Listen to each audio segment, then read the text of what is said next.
আসসালামু আলাইকুম আদাব। আপডেট লার্নিং সেন্টারের পক্ষ থেকে আপনাদের জানাচ্ছি শুভেচ্ছা এবং স্বাগত। আমরা রসায়নের অতীব গুরুত্বপূর্ণ একটা অধ্যায় নিয়ে আজকে হাজির হয়েছি। অধ্যায়টা হচ্ছে যে ষষ্ঠ অধ্যায় রাসায়নিক গণনা। রাসায়নিক গণনা আমরা এর আগেও একটা পার্ট করেছি, এবার সেকেন্ড পার্ট। এই অধ্যায় থেকে ধরেন 6 ধরনের অঙ্ক আছে, মোট 6টা নিয়মের অঙ্ক যদি আমরা এই অধ্যায় থেকে করি তাহলে অধ্যায়টা পুরোটাই কভার হবে। আমি এখানে 3 ধরনের অঙ্ক এখানে উঠাই দিয়েছি, আপনারা একটু খেয়াল করবেন। যেমন সোডিয়াম কার্বনেটের শতকরা সংযুক্তি, তাহলে আমরা যে কোনো যৌগের শতকরা সংযুক্তি নির্ণয় করতে পারি। দেন দ্বিতীয়ত হচ্ছে কোনো যৌগে কার্বন 40%, হাইড্রোজেন 3.3% এবং অক্সিজেন আছে, কিন্তু অক্সিজেনের পরিমাণ দেওয়া নাই, পরিমাণটাও যেন আমরা বের করতে পারি। দেন যৌগটির আণবিক ভর দেওয়া হচ্ছে 180 হলে স্থূল সংকেত আণবিক সংকেত একসঙ্গে দুইটা দিয়ে দিছি। এটা আলাদা করে দেওয়া যায় তো, যে স্থূল সংকেত নির্ণয় করো, আণবিক সংকেত নির্ণয় করো একসঙ্গে। এখানে আমি দুইটা চিত্র আর্ট করছি না লিখে। সোডিয়াম হাইড্রোক্সাইড 200 ml দ্রবণে সোডিয়াম হাইড্রোক্সাইড আছে 40 গ্রাম। আবার দেখেন যে 200 ml দ্রবণে হাইড্রোক্লোরিক অ্যাসিড আছে 50 গ্রাম। তো আমার প্রশ্ন হচ্ছে এরকম যে সোডিয়াম হাইড্রোক্সাইড এটা একটা ক্ষার, হাইড্রোক্লোরিক এটা একটা অ্যাসিড। দ্রবণ দুটির ঘনমাত্রা নির্ণয় করবো, অর্থাৎ অ্যাসের মান। কালকেও দিয়েছিলাম এই অঙ্কগুলো। আজকে হচ্ছে দ্রবণ দুটি মিশ্রিত করলে দ্রবণের প্রকৃতি কিরূপ হবে। আচ্ছা, কিরূপ হবে অর্থাৎ বিষয়টা এরকম বোঝায়, ধরেন যদি এটা বেশি থাকে, লিমিটিং বিক্রিয়ক বের করা এখানেই সব, অর্থাৎ এখান থেকে আমরা লিমিটিং বিক্রিয়ক বের করা শিখবো। লিমিটিং বিক্রিয়ক বের করা শিখবো। লিমিটিং বিক্রিয়ক বের করে যার পরিমাণ বেশি থাকবে, যদি সোডিয়াম হাইড্রোক্সাইড বেশি থাকে তাহলে হবে ক্ষারীয় প্রকৃতি, যদি হাইড্রোক্লোরিক অ্যাসিড বেশি থাকে দ্রবণে তাহলে ওটা হবে হচ্ছে কি অম্লীয় প্রকৃতির, যার পরিমাণ বেশি থাকবে সেটা। তো আপনারা মনে হয় অঙ্কটা উঠাই নিছেন সবাই খাতায় না? তাহলে আমরা সলভ করা শুরু করি। প্রথম নাম্বার অঙ্কটা আপনি দেখেন সোডিয়াম কার্বনেটের শতকরা সংযুক্তি। তো শিক্ষার্থীবৃন্দ আমি একটা অঙ্ক করে দেব, আবার একটা করতেও বলবো। আপনারা যারা অনলাইনে ক্লাসগুলো দেখবেন এবং করবেন তারা অবশ্যই খাতায় করে পিক তুলে আমাদের ইনবক্সে দিতে পারেন মেসেজ আকারে। সোডিয়াম কার্বনেটের শতকরা সংযুক্তি বের করার আগে বের করতে হবে এর ভর, আণবিক ভর। কি বের করতে হবে? আচ্ছা, তো সোডিয়াম কার্বনেটের আণবিক ভর যদি বের করি, সোডিয়াম কার্বনেটের আণবিক ভর, সোডিয়ামের হচ্ছে 23 আছে কয়টা? 2টা। কার্বনের কত? 12 আছে কয়টা? একটা। অক্সিজেনের 16 আছে কয়টা? 3টা না 2টা? 3টা। তাহলে 3টা আছে, তাহলে 23 দুগুণা 56, 12 একে 12 আর 3 সমান কত? 48। তাহলে আমাদের হলো 106 গ্রাম। 100। এখন আপনারা একটু খেয়াল করেন যে আমি যে পুরো যৌগটার আণবিক ভর পাইলাম 100 কত গ্রাম? 6 গ্রাম। 106 গ্রাম। আচ্ছা সরি 46 হবে, তাই না? 23 দুগুণা 46, 12 একে 12 আর 3 হলো 48। তাহলে 106 গ্রাম আসছে। তো 106 গ্রামের মধ্যে আপনি বলেন যে 6 গ্রামের মধ্যে সোডিয়াম আছে কয় গ্রাম? আচ্ছা, কার্বন আছে 12 গ্রাম, আর এটা আছে অক্সিজেন আছে 48 গ্রাম। কালকে আমি শতকরা সংযুক্তির সূত্র বলছিলাম, সংজ্ঞা বলছিলাম যে কোনো যৌগে কোনো মৌলের 100 গ্রামে কত গ্রামে? 100 গ্রামে কতটুক আছে? কতটুক আছে তাকে আমরা কি বলবো বলুন? শতকরা সংযুক্তি। তাহলে তাকে আমরা কি বলবো বলেন? শতকরা।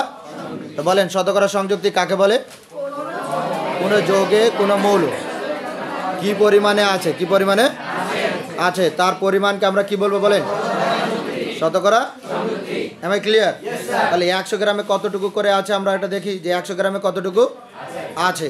এখন এই 106 গ্রামে আছে, তাহলে 100 গ্রামে কতটুকু আছে, তাহলে আমাদের শতকরা সংযুক্তি বের হয়ে যাবে। তো এটা ঐকিক নিয়মও করতে পারি, আর ঐকিক নিয়ম ছাড়াও আমরা এইভাবে করতে পারি। যেমন 106 গ্রামে আছে কয় গ্রাম? 46 গ্রাম। 1 গ্রামে আছে কম, আর 100 গ্রামে আছে হচ্ছে বেশি। কিন্তু শর্টকাটে লিখলে আমি এইভাবে লিখবো যে সোডিয়াম, কি লিখবো বলো তো? সোডিয়ামের শতকরা সংযুক্তি। তাহলে 106, 100 কত?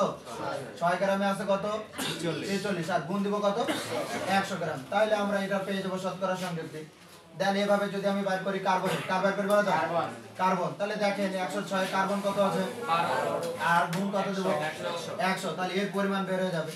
এভাবে আমি যদি বাইর করি অক্সিজেনের, কার বের করি বলো? তাহলে 106 এ অক্সিজেন আছে কত গ্রাম? 48 গ্রাম। তাহলে 100 তে কত? দেন তাহলে আপনারা এটা ক্যালকুলেটর করবেন, অ্যানসার শেষ। তাহলে বলেন প্রথমটা কত? 43.39, এটা পার্সেন্টেজ। তারপরে বলেন কার্বন 11.32%। আর এটা কত? 45 না? 28%। এই যে আমাদের শতকরা সংযুক্তি বের হয়ে গেছে। তো আপনারা এটা উঠানোর পর এর শতকরা সংযুক্তি বের করেন তো। H2SO4 সালফিউরিক অ্যাসিডের শতকরা সংযুক্তি পাওয়া যাবে? যাবে স্যার। পাউজ করবা, বন্ধ না। আচ্ছা শিক্ষার্থী, এবার দেখেন 2 নাম্বার কোশ্চেন, আণবিক সংকেত এবং স্থূল সংকেত বের করা শিখবো। তো আপনারা প্রশ্নটাতে দেখতে পারবেন যে প্রথমে কার্বনের পরিমাণ দিছিলাম আমি 40%। কয় পার্সেন্ট? 40%। হাইড্রোজেনের পরিমাণ দিছিলাম 3.3%।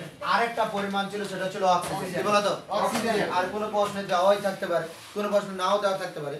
আপনি জানেন যে কোনো যৌগ মানে 100%। কত পার্সেন্ট? 100%। তো 100 এ দুইটা দেওয়া থাকলে আরেকটা বের করা সোজা, 100 থেকে বিয়োগ করে দিলেই হয়ে গেল। জি স্যার। তাহলে ওটা না দেওয়া থাকলেও সমস্যা নাই, কিন্তু যৌগটার নাম উল্লেখ হবে, মৌলটার নাম যে কোন মৌলটা আছে। তাহলে আমরা কি অক্সিজেনের পরিমাণ বের করতে পারবো না? পারবো। তাহলে অক্সিজেন তাহলে কত? 100 থেকে বিয়োগ 100 থেকে কি কোন দুইটা? 40 যোগ হচ্ছে 2.33। আপনাকে কি বোঝাতে পেরেছি বিষয়টা? 56.67। তাহলে 56 পয়েন্ট বা 56.67 একজন বললে হবে। তাহলে বলেন আপনারা পার্সেন্টেজ পাইছে কিনা, বলো পার্সেন্টেজ পাইছে কিনা? খুব সোজা, যে কোনো। আবার দেখবেন যে এমনও আছে যে এই শতকরা সংযুক্তিটা নাই, সেটাও আমরা বের করতে পারবো। ধরো যৌগটা দেওয়া আছে বা দেওয়া আছে, এর পরিমাণ দেওয়া আছে, তাই না? তাহলে আমরা বুঝতে পারলাম যে কার্বন কত পার্সেন্ট? 40%। আর হাইড্রোজেন, অক্সিজেন 56%। তাহলে কোনো একটা মৌল দেওয়া না থাকলে, একটা মৌল বা দুইটা না থাকলে হবে না, কিন্তু কোনো একটা মৌল যদি না দেওয়া থাকে বের করা যাবে। যে কোনো যৌগ মানে কত পার্সেন্ট বলেন? 100%। কত পার্সেন্ট? 100%। সেখান থেকে আমরা এটা বের করতে পারি।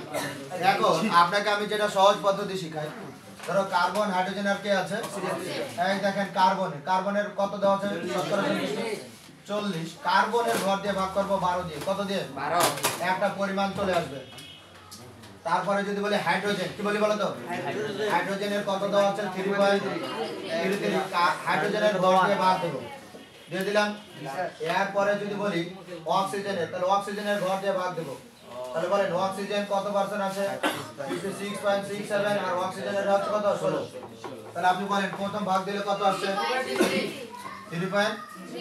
এটা ভাগ দিলে 3.33। এটা ভাগ দিলে 6.67 না? না কত? কত?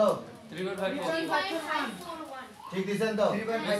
কার্বনে দিছি 12 দিয়ে, হাইড্রোজেনে দিছি 1 দিয়ে, আর অক্সিজেনে দিছি 16 দিয়ে। কত আসছে বলেন? 3.54। এরকম আসে? 3.54 কেমন যেন সন্দেহ মনে হলো। ঠিক পাস। আচ্ছা, আমাদের প্রশ্নটাই একটু ভুল ছিল। সেটা হচ্ছে যে কার্বন হবে 40%, আর যেখানে হাইড্রোজেন আমি 3.33 দিছি, ওটা হবে হচ্ছে 6.67%। আর তাহলে অক্সিজেনের পরিমাণটা বের করব। এই দুইটা যোগ করার পর 100 থেকে কি করব? বিয়োগ। তাহলে 100 বিয়োগ কার্বন 40 আর হাইড্রোজেন 6.67%, তাহলে বিয়োগ করলে হচ্ছে 53.33%। তো আমরা যেটা বুঝলাম, যেই মৌলগুলো আছে তাদের ভর দিয়ে কি করতে হবে? ভাগ দিতে হবে। যেমন কার্বন আছে কত পাইলাম? 40%, 12 দিয়ে ভাগ। কত দিয়ে ভাগ? 12 দিয়ে ভাগ। 3. কত পার্সেন্ট? হাইড্রোজেনের কত আছে? 6.67। 6. কত? 67। আমি যদি 1 দিয়ে ভাগ দেই তাহলে 6.67 এ আসে। আবার অক্সিজেনের 53.33 ভাগ হচ্ছে 16 যদি দেই, তাহলে 3. কত পার্সেন্ট? 33%। তো শিক্ষার্থীবৃন্দ, আপনারা দেখবেন এখানে সবথেকে ছোট যে ভাগফলটা আসছে সেটা দিয়ে সবগুলোকে ভাগ করতে হবে, সবথেকে ছোট যেটা আসছে। তো আমি দেখতে পাচ্ছি এটা আর এটা সমান, এটা একটু বড় আছে, তাই না? তো আপনি ওটা অথবা এটা একই বিষয় দিয়ে সবগুলোকে কি করতে হবে? ভাগ দিতে হবে। তো আপনি যদি এক কাজ করেন, তাহলে কার্বনের কত পাইছেন? 3.33। কার্বনের কত পাইছেন বলেন? 3.33। আর ভাগও হবে 3. কত? 3। তাহলে ভাগ দিলে কত পাবেন? 1। আচ্ছা, হাইড্রোজেনের 6.67 ভাগ দিবেন 3. কত? 33। তাহলে কত পাবেন? 2। এরপরে আপনি যদি অক্সিজেনে ভাগ দেন, তাহলে 3.33 ভাগ 3.33, তাহলে এটা পাবেন কত 1 কাজ করা শেষ এখন আমরা বের করব স্থূল সংকেত স্থূল সংকেতেরও কাজ শেষ তাহলে স্থূল সংকেত বিষয়টা হচ্ছে যেগুলো মৌল আছে তাদের প্রতীকগুলো লিখব সি লিখলাম হাইড্রোজেন মানে এইচ লিখলাম কার্বন লিখলাম হাইড্রোজেন লিখলাম তারপরে কি লিখব বলো তো অক্সিজেন বলেন কার্বন কত পাইছি 1 হাইড্রোজেন কত পাইছি আর অক্সিজেন কত পাইছি 1 এখন 1 সংখ্যা কিন্তু লিখতে হয় না তাহলে আমরা কি পাবো CH2O তাহলে এটা হচ্ছে আমাদের স্থূল সংকেত কি সংকেত হলো স্থূল সংকেত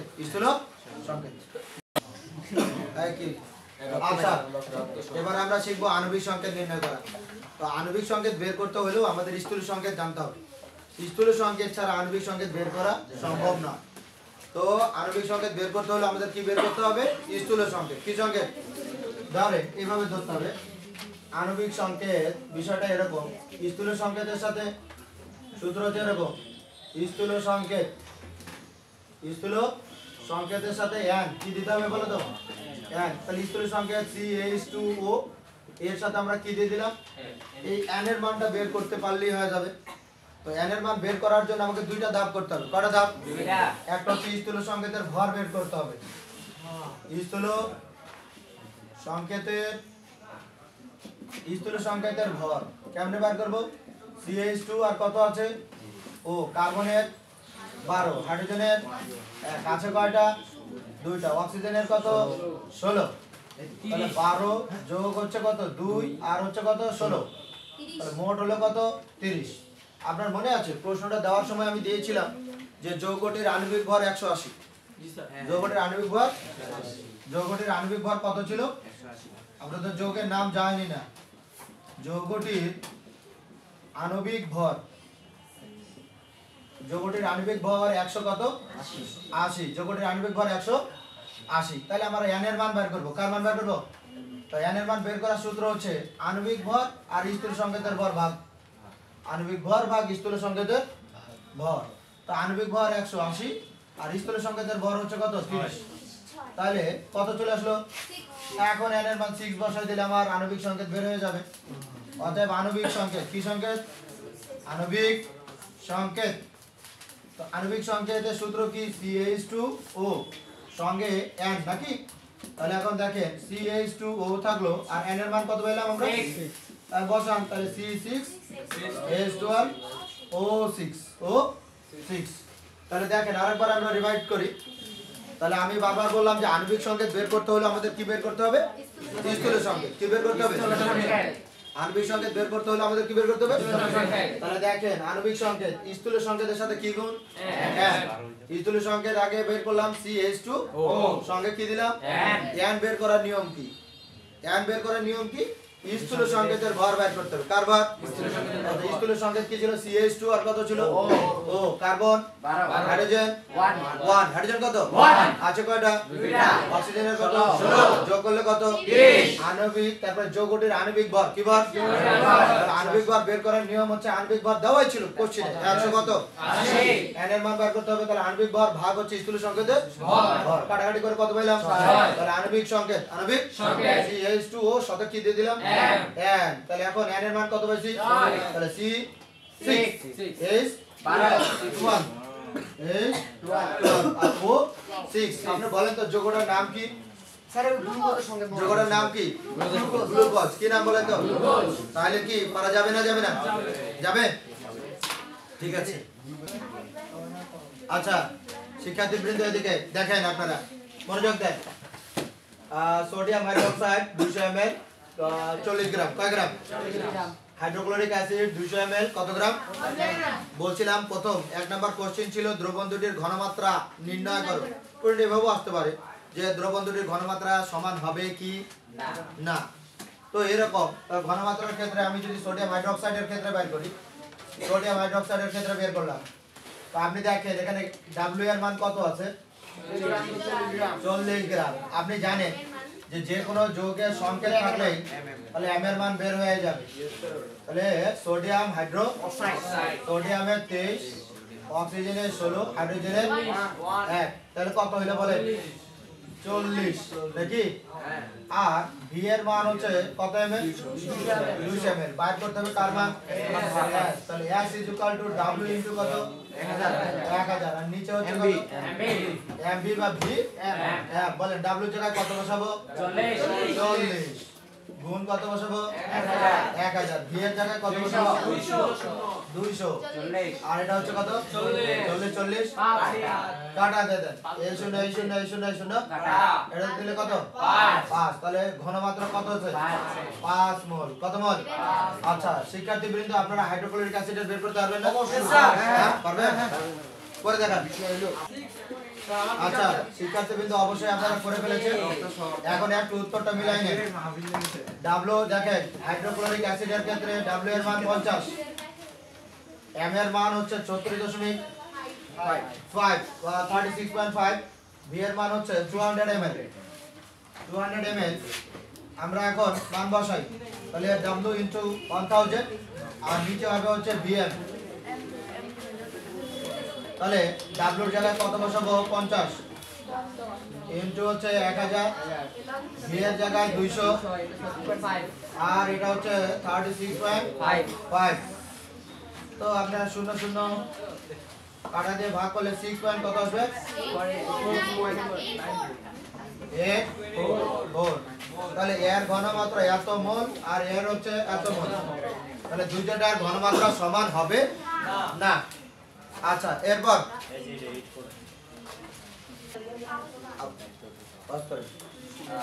এই তো তাহলে দ্রবণ দুটি মিশ্রিত করলে দ্রবণের প্রকৃতি কেমন হবে প্রকৃতি আপনাকে আবার বলছিলাম এটা হচ্ছে ক্ষার এটা হচ্ছে অ্যাসিড যে বেশি থাকবে সেরকম প্রকৃতি হবে যদি ক্ষার বেশি থাকে ক্ষারীয় প্রকৃতি বেশি আর যদি অ্যাসিড বেশি থাকে অম্লীয় প্রকৃতি অম্লীয় তো এটার জন্য আমাদের জানতে হবে লিমিটিং বিক্রিয়ক কি বলতো লিমিটিং বিক্রিয়ক আচ্ছা শিক্ষার্থীবৃন্দ দুইটা কোশ্চেন লিখে নেন একটা হচ্ছে লিমিটিং বিক্রিয়ক কাকে বলে আর আরেকটা প্রশ্ন থাকবে স্টয়কিওমেট্রি কাকে বলে আমরা অ্যানসারে আসতেছি লিমিটিং বিক্রিয়ক কাকে বলে লিমিটিং বিক্রিয়ক কাকে বলে বিক্রিয়ক কাকে বলে দুই নাম্বার হচ্ছে স্টয়কিওমেট্রি কিওমিতি কাকে বলে স্টয়কিওমেট্রি কাকে বলে আচ্ছা একটু কথা বলি তো আমি জাস্ট উদাহরণ দিয়ে একটু বুঝাই শুনেন আমি ধরেন যে 10 লিটার একটা শরবত বানাবো 10 লিটার শরবত বানাবো 10 লিটার বা 10 কেজি হইতে হবে হবে না আমরা হবে তো সেক্ষেত্রে 10 আমি যদি এক কাজ করি যে আমি পানি নিছি 7 কত নিছি 7 নিছি আর চিনি নিছি 3 আমার 10 কেজি মিটে যাবে যাবে কিনা যাবে আমি যদি এরকম করি যে 6 নিছি আর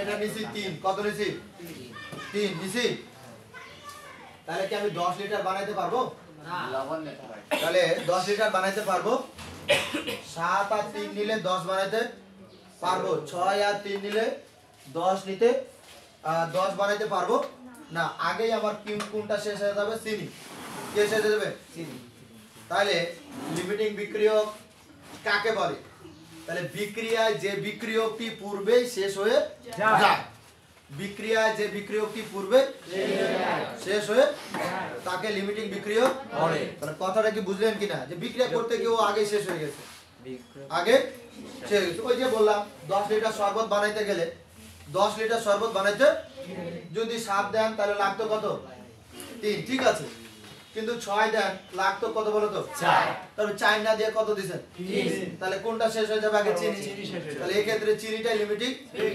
বিক্রিয়ক তাহলে আমরা কি বুঝলাম লিমিটিং বিক্রিয়ক কাকে বলে বিক্রিয়া যে বিক্রিয়কটি আগে শেষ হয়ে বিক্রিয়া শেষের আগে শেষ হয়ে যায় তাহলে আপনি বলতে পারবেন সোজা সবটা কথা কি বললাম বিক্রিয়ক বিক্রিয়া যে বিক্রিয়কটি আগে শেষ হয়ে যায় বিক্রিয়ায় যে বিক্রিয়কটি তাকে আমরা কি বলবো লিমিটিং বিক্রিয়া আমি ক্লিয়ার স্টয়কিওমেট্রি কাকে বলে তাহলে রসায়নের যে শাখায় বিক্রিয়কের হিসাব থেকে উৎপাদের হিসাব এবং উৎপাদের হিসাব থেকে বিক্রিয়কের হিসাব করা হয় তাকে স্টোইকিওমেট্রি বলে।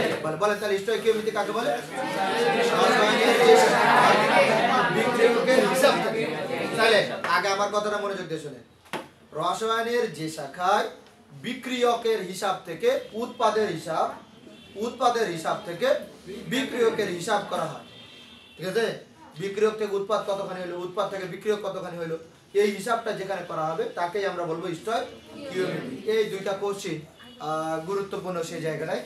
এখন আমরা যেটা বলছিলাম লিমিটিং বিক্রিয়ক কোনটি হবে, তাহলে কোনটি আগে শেষ হবে সেইটা আমাকে বের করতে হবে, আর কোনটা থেকে যাবে, কোনটা আগে শেষ হবে। এখন আপনি বলেন দেখি, যদি চিনি আগে শেষ হয়ে যায়, নাকি চিনি আগে শেষ হয়ে যায়, তাহলে কে অবশিষ্ট আছে? পানি। কি? তাহলে পানি যদি অবশিষ্ট থাকে তাহলে অবশ্যই প্রকৃতি পানির মতো হবে। কার মতো হবে? আর যদি পানি আগে শেষ হয়ে গেছে, ধরেন চিনি শেষ হয়নি এরকম, তাহলে প্রকৃতিটা কার মতো হবে? চিনির মতো হবে। তো পানি আর চিনি দিয়ে বুঝাইলাম। এখন আমরা সৃজনশীলে যাই। তো আমার লিমিটিং বিক্রিয়ক করার আগে আমাদের জানতে হবে যে বিক্রিয়া জানতে হবে। কি জানতে হবে? বলেন। বিক্রিয়ায় আমরা জানি যে সোডিয়াম হাইড্রোক্সাইড, দিছি হাইড্রোক্লোরিক অ্যাসিড বিক্রিয়া করছে স্যার। প্রথমটা প্লাস মানে ধনাত্মক আয়ন, দ্বিতীয়টা মাইনাস ঋণাত্মক আয়ন। প্রথমটা প্লাস ধনাত্মক আয়ন, দ্বিতীয়টা ঋণাত্মক আয়ন। তো এর ধনাত্মক লাগবে ঋণাত্মকের সাথে, তৈরি হয়ে যাবে সোডিয়াম ক্লোরাইড।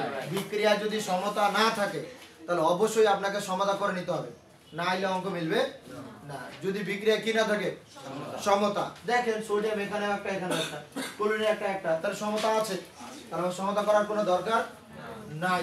এটা আর এখানকার হাইড্রোক্সাইড আর হাইড্রোজেন মিলে পানি তৈরি হবে। কি তৈরি হবে? পানি। নিরপেক্ষ বস্তু পানি তৈরি হোক। আচ্ছা যাই হোক, এখন আপনাকে আমি বুঝাচ্ছি। দেখেন সোডিয়াম হচ্ছে কত? 23। কত বলো তো? অক্সিজেন হচ্ছে, হাইড্রোজেন হচ্ছে 1। ধরেন এটা একটা বার করলাম, হাইড্রোজেন কত? 1। আর ক্লোরিন হচ্ছে 34.35 না? আচ্ছা যাক 35.5। তাহলে এটা মিলে কত গ্রাম পাইলাম? 40 গ্রাম। আর এটা মিলে কত গ্রাম পাইলাম? 34.5। স্যার ওইদিকে আমার হিসাব দরকার নাই। লিমিটিং বিক্রিয়কে সব সময় শুধু বিক্রিয়ক থেকে হিসাব হবে, অন্য কোনো জায়গা থেকে নয়। তাহলে লিমিটিং বিক্রিয়ক বের করতে হলে আমরা বুঝতে পারলাম যে প্রথমে আণবিক ভর বের করতে হবে। কি বের করতে হবে? কি বের করতে হবে? আণবিক ভর। কি বের করতে হবে বলেন?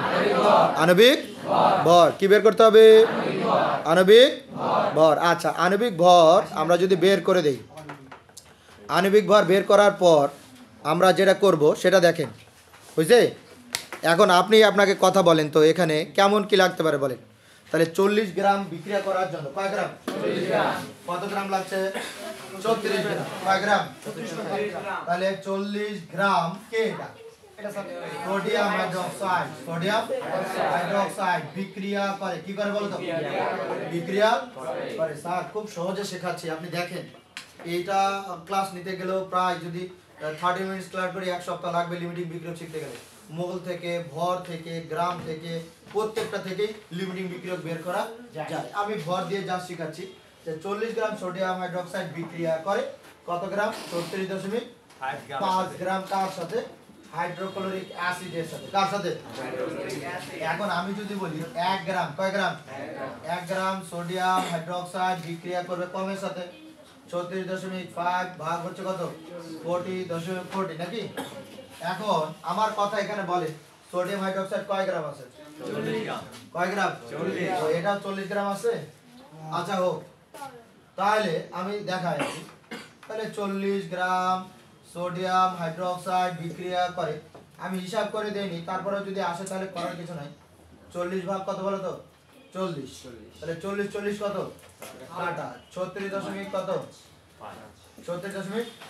আচ্ছা আমার একটা কথা বুঝেন, সেটা হচ্ছে কি 40 গ্রামের সাথে বিক্রিয়া করার জন্য প্রয়োজন ছিল কত? মানে দরকার লাগতো 36.5, কিন্তু বিক্রিয়ায় আছে কত গ্রাম?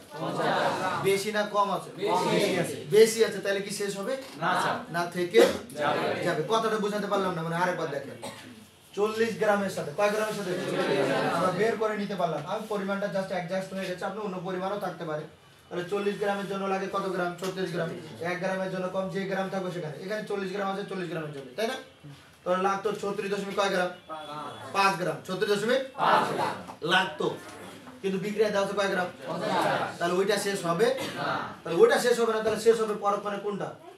Sodium hydroxide. হ্যাঁ, তাহলে দেখো বিক্রিয়ায় এইদিকে খেয়াল করবেন, এই কথাগুলো লিখতে হবে।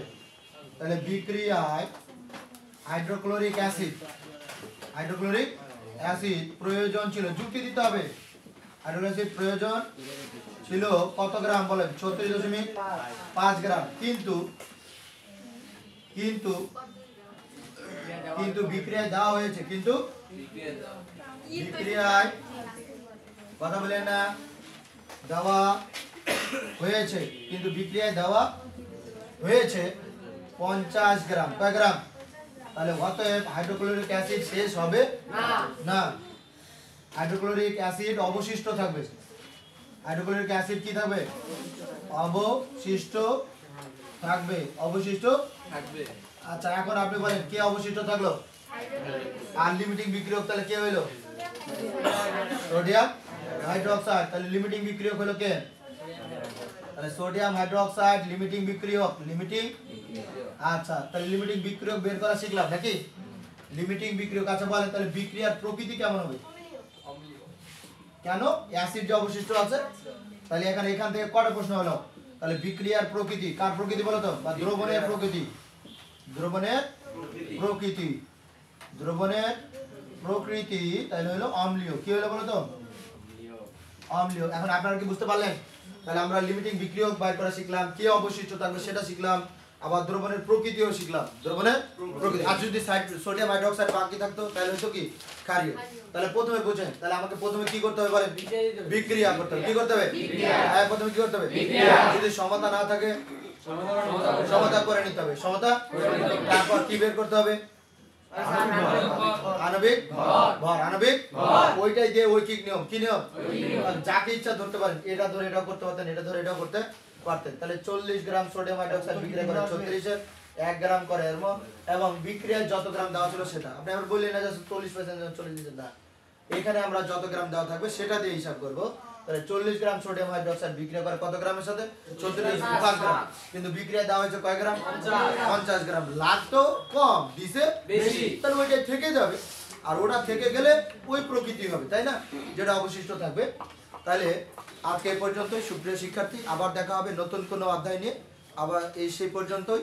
আল্লাহ হাফেজ, ভালো থাকবেন, সুস্থ থাকবেন। আসসালামু আলাইকুম।